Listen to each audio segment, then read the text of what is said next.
Les cadeaux de la fête des pères ne trônent pas tous sur son armoire. Ça me fait vraiment plaisir d'en recevoir, mais j'ai toujours un peu peur de les casser. C'est surtout que son salon serait vite envahi. À 44 ans, Ed Houben n'est pas lui-même papa, mais il est le père biologique d'une armada d'enfants. 102 selon son dernier décompte.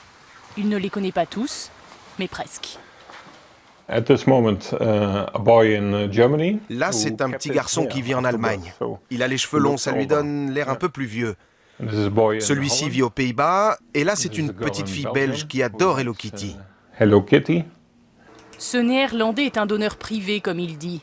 Il offre ses services sur Internet à des couples qui ont épuisé tous les recours de la procréation médicalement assistée. Ed Houben leur propose l'essai de la dernière chance ici, dans sa chambre à coucher. 2 formules au choix, conception naturelle ou insémination artisanale. Ed Houben ne fait pas commerce de son sperme. Il a d'ailleurs un travail, guide touristique à Maastricht. Un métier qui apparemment n'a pas suffi à donner du sens à sa vie. J'ai pensé à faire plein de choses. Être volontaire en Afrique, médecin ou moine. Mais ce n'était pas pour moi. Alors j'ai appris que des amis n'arrivaient pas à avoir d'enfants. J'ai pensé que c'était ça que je devais faire. Un engagement qui n'est pourtant pas sans risque. Ce couple homosexuel a 2 enfants issus de dons d'Ed Houben.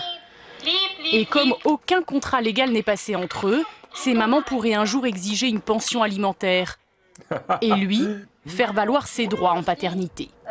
Cette luxembourgeoise le sait, mais n'a pas l'air de le craindre. Je ne pense pas, parce que s'il le ferait chez nous, il le ferait aussi chez 100 autres enfants. Et même si ça serait le cas, pour nous, c'est leur papa. Ils ont le droit d'avoir, de le voir. Même s'ils voudraient aller en vacances chez lui, nous, on n'aurait, je crois, pas de problème avec. C'est leur droit. Il n'a pas la même relation avec les 102 enfants. De certains, il ignore tout, sauf leur nom, leur date de naissance, qu'il compile soigneusement dans ce fichier pour éviter qu'un jour, demi-frères et demi-sœurs tombent par exemple amoureux. S'ils rencontrent quelqu'un, ils pourront me demander si je le connais ou si je connais ses parents. Si ce n'est pas le cas, ça voudra dire que tout va bien. Ed Houben affirme que la seule chose qui désormais pourrait freiner ce qu'il appelle sa générosité serait de rencontrer la femme de sa vie et d'avoir ses propres enfants.